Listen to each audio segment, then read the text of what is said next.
historic hill here. We are intentionally welcoming community to all. There is a simple way to describe our church. We are less concerned about the details of what we believe and more interested in being participants in building the world that should be. Since we are a community in multiple locations, let's take a moment to greet each other. Hi, Zoom people.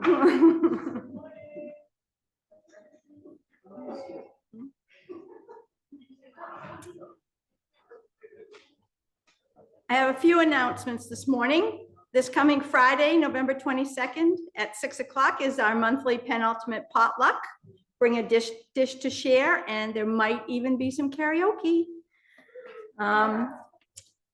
Laurie Pondit is our media master. She handles sending out our perspective, updates our website, and supports our Meeting House Art Center. And she's looking for some backup media help. If you are interested in helping with that, please see Celia right there. We're also doing our holiday gift drive again for children in the care of Department of Children and Families. There are two ways you can participate in that. You can choose one of the children we have on our list to shop for, or you can donate a $25 Target gift certificate. Tracy Turner is in charge of that program, and if you look in your Friday perspective, all of Tracy's contact information is there. Do you have an announcement, Celia? Okay.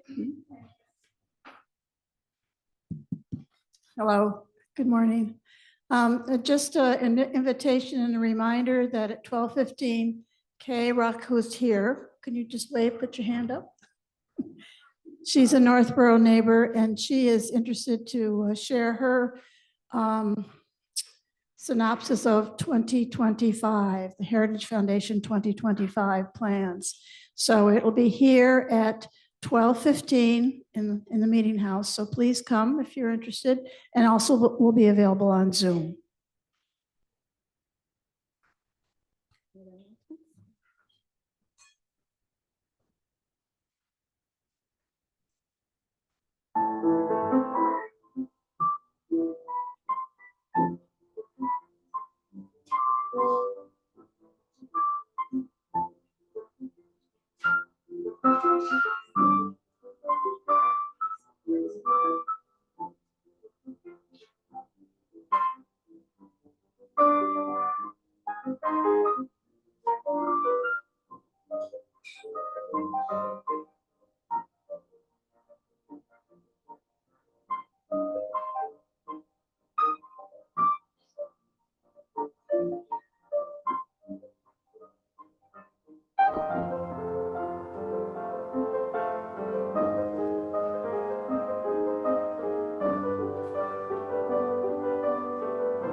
Good morning.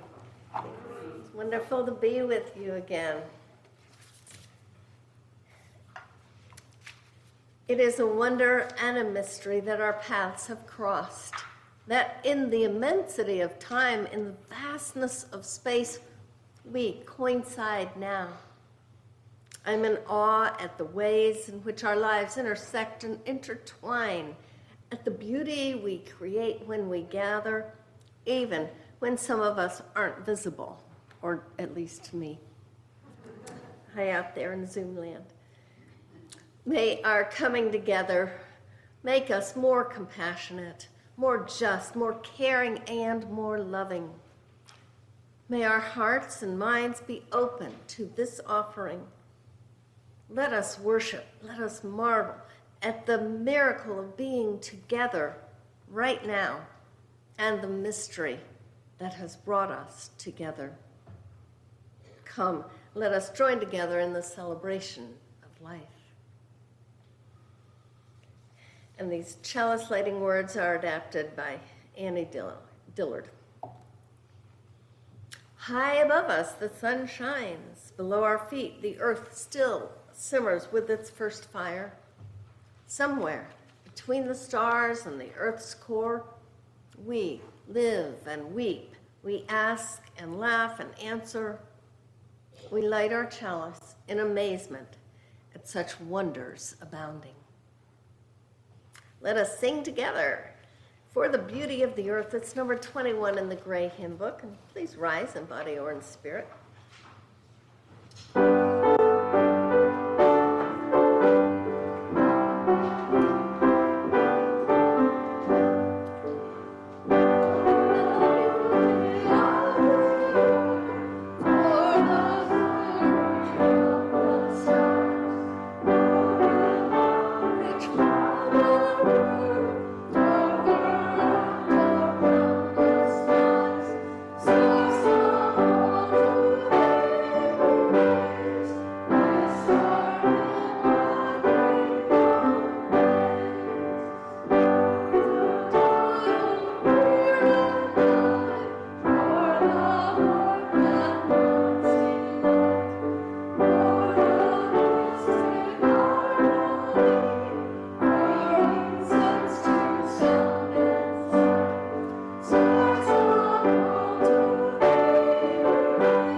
In a spirit of reverence, we take a moment now to give witness to some of the joys and sorrows of our community, to us all. And now I invite you to join me in a spirit of prayer or meditation. So please settle in a little more comfortably. And close your eyes if you wish. Allow your body to just relax into this sacred space or your sacred space at home. Breathe in deeply. Breathe out slowly. Breathing in compassion and breathing out peace.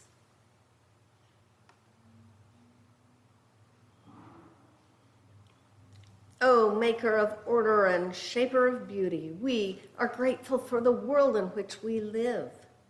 Instill in us that sense of awe, that we may walk with humble hearts, open to the beauty of all that surrounds us. O source of peace and inspirer of faith, in these troubled times, we ask for internal strength and perseverance. Help us know that we must never lose hope.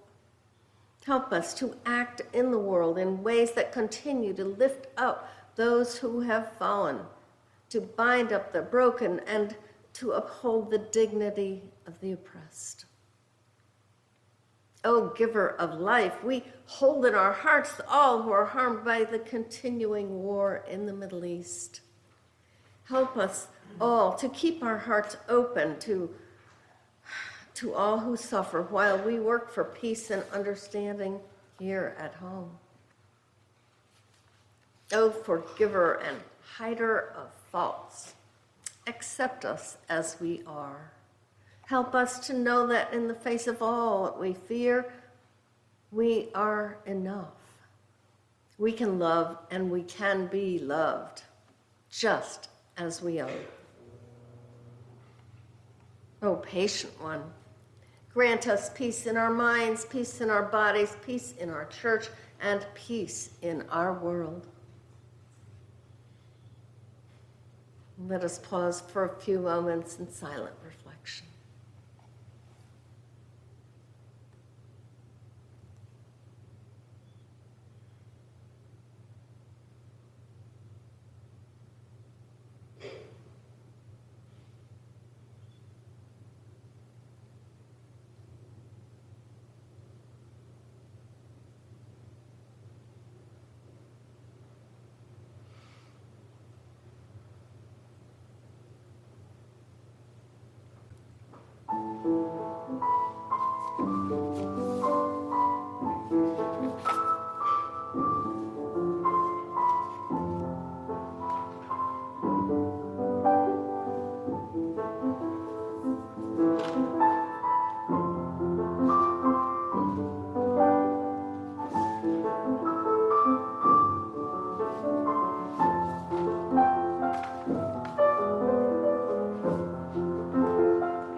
Our financial offering each week is shared between the general operating fund of this church and a designated nonprofit organization.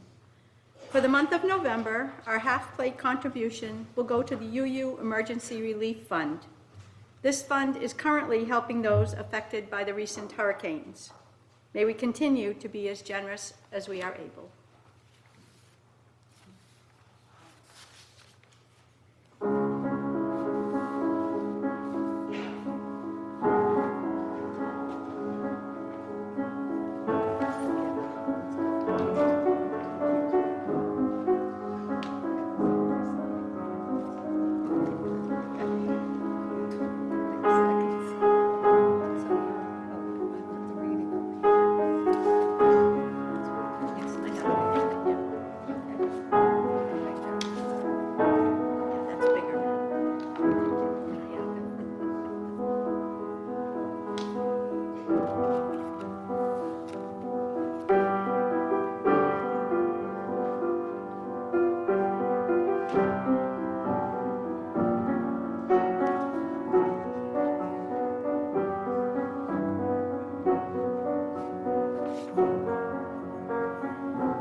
Today's reading is from the book Braiding Sweetgrass by Robin Wall Kimmerer.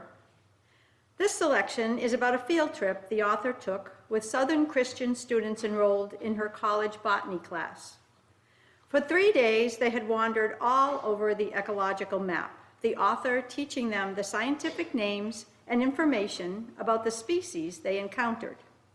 She felt discouraged, felt that she couldn't explain the ecology of spirit. She describes her feelings and experiences as they were hiking out. I had given them so much information, all the patterns and processes laid on so thick as to obscure the most important truth. I missed my chance, leading them down every path save the one that matters most. How will people ever care for the fate of moss spiders if we don't teach students to recognize and respond to the world as a gift? I told them all about how it works and nothing of what it meant. We may as well have stayed home and read about the Smokies. In effect, against all my prejudices, I'd worn a lab coat into the wilderness. Betrayal is a heavy load, and I plodded along, suddenly weary. I turned to see the students coming down the trail behind me, a petal-strewn path in gauzy light. One person, I don't know who, began to sing ever so quietly those familiar first notes, the ones that open your throat, irresistibly calling you to sing. Amazing grace, how sweet the sound. One by one, they joined in, singing in the long shadows and a drift of white petals settling on our shoulders that saved a wretch like me. I once was lost, but now I'm found. I was humbled. Their singing said everything that my well-intentioned lectures did not. On and on they went, adding harmonies as they walked. I heard in their raised voices the same outpouring of love and gratitude for the creation that Sky Woman first sang on the back of Turtle Island. In their caress of that old hymn, I came to know that it wasn't naming the source of the wonder that mattered, it was the wonder itself.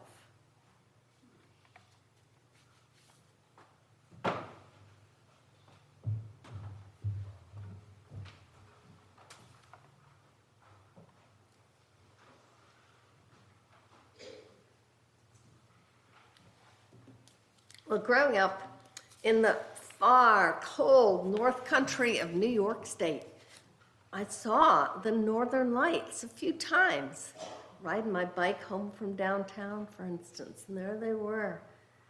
Maybe you saw them recently when they were visible from as far south as here, maybe even further. Yeah, I think I even heard they were visible in Texas. Remember? It was maybe a month ago or so. Yeah. So if you knew when and where to look, you could see them. How many of you did see them? Any? Yeah, oh great, a few, yeah. They're pretty impressive. They appear, of course, as visible colors, different colors moving through the night sky. Always different patterns and different colors, but especially greens and purples. And they're really spectacular. They inspire a sense of awe. Writer Deborah Farmer Chris says, awe is what we feel when we encounter something vast, wondrous, or beyond our ordinary frame of reference. It evokes a sense of mystery and wonder. She describes an experience as a child when her dad woke her up at 2 a.m. one morning. She says, I grumbled my way out to the backyard and onto the quilt he had spread out for me and my 4 siblings. Moments later, a streak of light sliced through the sky, and then another. For hours, until the sun lit the horizon, we watched the cosmic dance of the Perseid meteor shower. I'm sure I pronounced that wrong. Chris quotes psychologist Dr. Keltner. How do you find awe? You allow unstructured time. How do you find awe? You wander. You drift through. You take a walk with no aim, Keltner says. How do you find awe? You slow things down. You allow for mystery and open questions. I'm reminded of Mary Oliver, who has written poetry about this very thing. needing to take the time to go slow, to be out in nature, experiencing it. So can you think of a time when you felt awe, actually experienced it?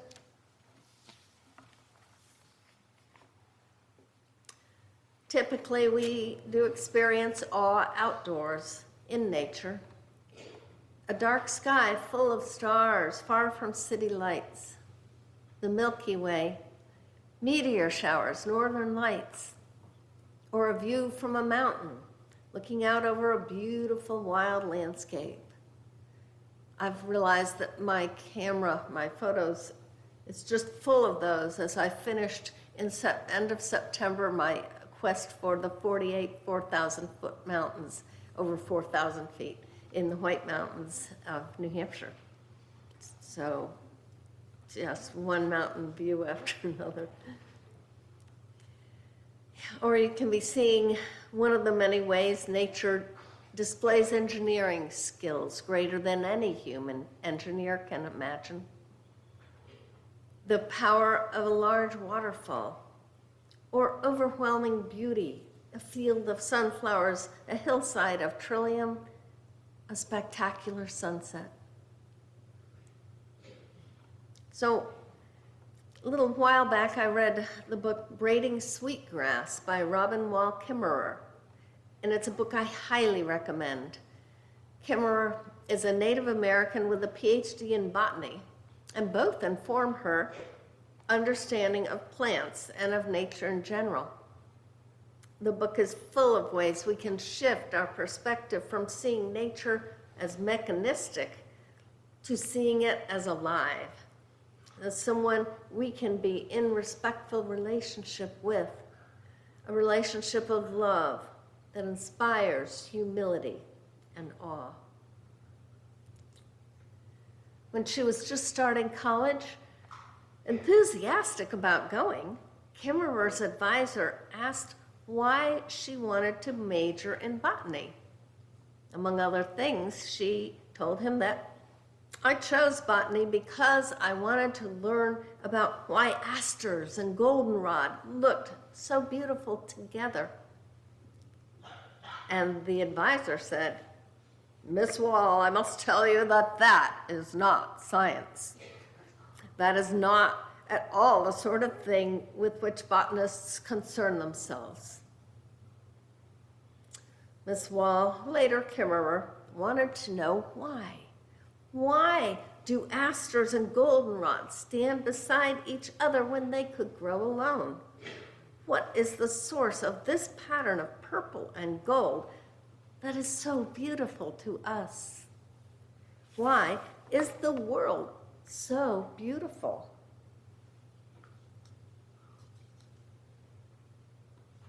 But she was informed that science is not about beauty, not about the embrace between plants and humans.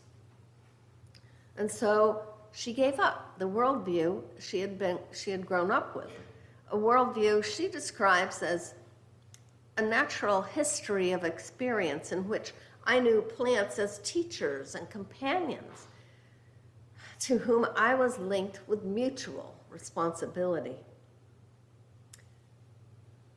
She gave it up for science, which was reductionist, mechanistic, and strictly objective. Plants were reduced to objects. They were not subjects.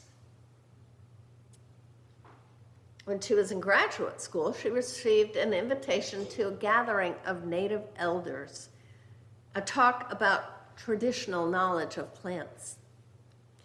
A Navajo woman captured her attention with stories about each of the plants in her valley, where it lived, when it bloomed, who liked to live near it, who lined their nests with its fibers, what kind of medicine it offered. She also shared their origin myths, how they got their names, and what they have to tell us. She spoke of beauty. It was a wake-up call for Kimmerer. With a PhD in botany, she realized how shallow her understanding was. and began reclaiming the indigenous way of knowing that she had let go of for science.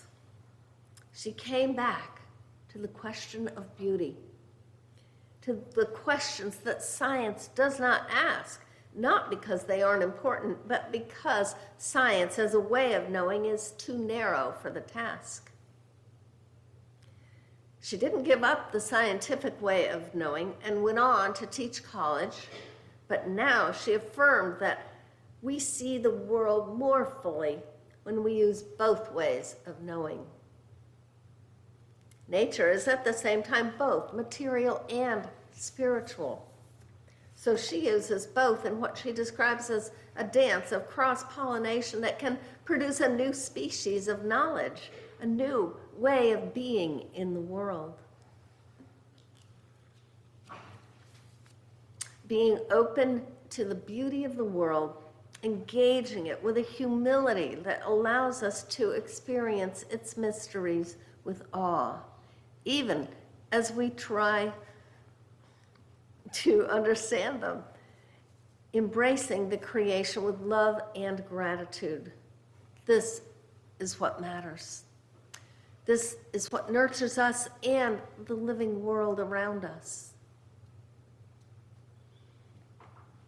Throughout the book, there is an emphasis on the land. It teaches us if we pay attention.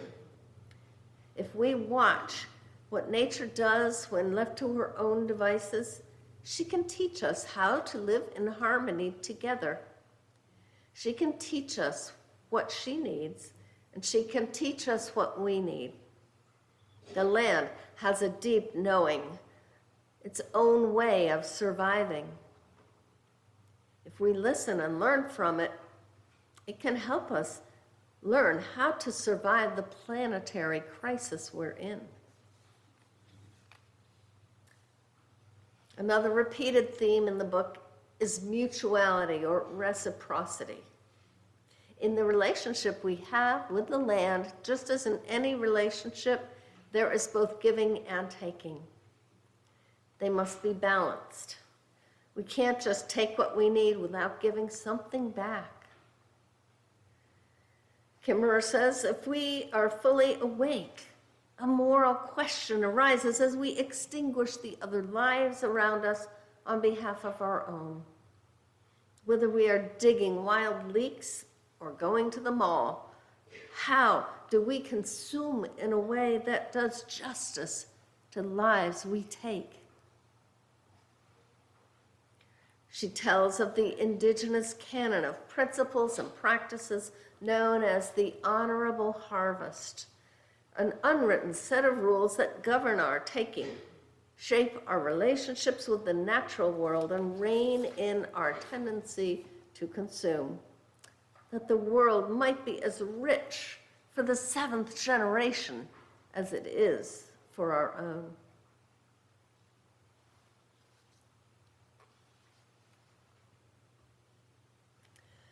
This canon consists of guidelines such as introduce yourself, be accountable as the one who comes asking for life.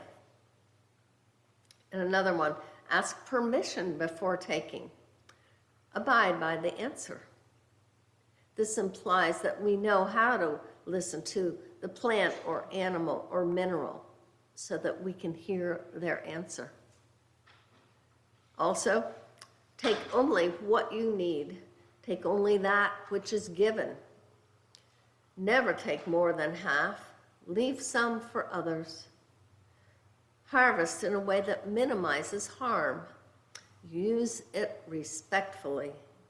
Never waste what you have taken. Give a gift in reciprocity for what you have taken. Sustain the ones who sustain you, and the earth will last forever. Sustain the ones who sustain you, and the earth will last forever. So what does giving to the earth look like? The book is full of indigenous lore that tells how to use every part of a tree or plant so that nothing is wasted. It tells how to plant the three sisters together because the corn, beans, and squash grow in a reciprocal relationship that benefits all three. Giving might be simply offering gratitude, or it might mean removing industrial waste.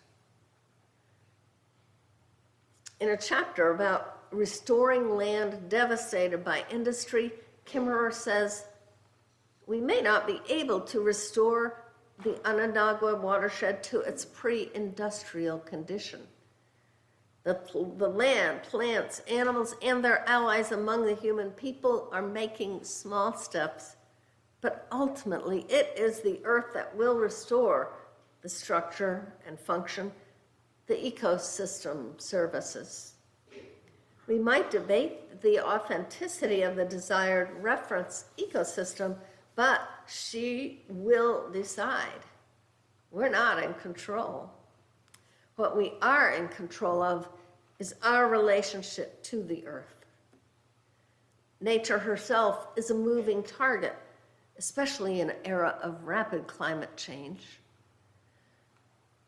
Species composition may change, but relationship endures. Here is where our most challenging and most rewarding work lies, in restoring a relationship of respect, responsibility, and reciprocity, and love. Whether we acknowledge it or not, we are in relationship with nature. It's up to us to choose how we wish to relate. The philosopher Martin Buber's major work, I and Thou, talks about ways to see this relationship. According to Buber, human beings may adopt two attitudes toward the world: I, thou, or I, it. I, thou is a relation of subject to subject, while I, it is a relation of subject to object. I, thou is a relationship of mutuality and reciprocity, while I, it is a relationship of separateness and detachment. The I-thou relationship is much like the indigenous view that sees other species as siblings, sees them as persons, actually. Yet we still have to eat, and even if we're vegan, eating involves the taking of a life. Kimmerer says the taking of another life to support your own is far more significant when you recognize the beings who are harvested as persons, non-human persons vested with awareness, intelligence, and spirit, and who have families waiting for them at home. For Kimmerer, it is not, however, an either-or. While it might be easy to say that the indigenous way of knowing is I-thou and science is I-it, it's not that simple. Scientists have hearts, and most love the nature they study. She didn't give up the scientific view when she reclaimed the indigenous view. She does science, and she knows scientists. In fact, she says, I've never met an ecologist who came to the field for the love of data or for the wonder of a p-value. These are just the ways we have of crossing the species boundary, of slipping off our human skin and wearing fins or feathers or foliage, trying to know others as fully as we can. Science can be a way of forming intimacy and respect with other species that is rivaled only by the observations of traditional knowledge holders. It can be a path to kinship.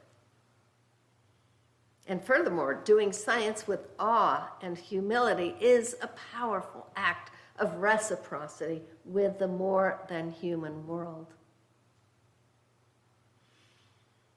Doing science with awe and humility, experiencing nature in a way that the ego disappears before that amazing creative power that holds mysteries we can't begin to fathom. Covenant defines a relationship with the earth just as it does a relationship with each other in our religious community. Klimmerer says, we are all bound by a covenant of reciprocity. Plant breath for animal breath, winter and summer predator and prey, grass and fire, night and day, living and dying. So let us be open to the beauty of the world, engaging it with that humility that allows us to experience its mysteries with awe. Let us love the earth in practical, active ways. Let us respond to the world as the gift that it is, treasure it, and protect it. And let us respect the awesomeness of nature.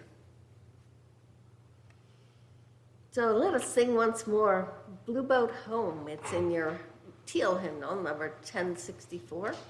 Please rise in body or in spirit.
Seated. As we approach the longest night of the year, we are warmed by the certain knowledge that in about a month we will welcome the light returning, as it has for eons, for billions of years. The coming of light brings life. May we be awed by the great miracles of light and life, and faithfully nurture the mystery and magic of wonder. May it be so. Go in peace.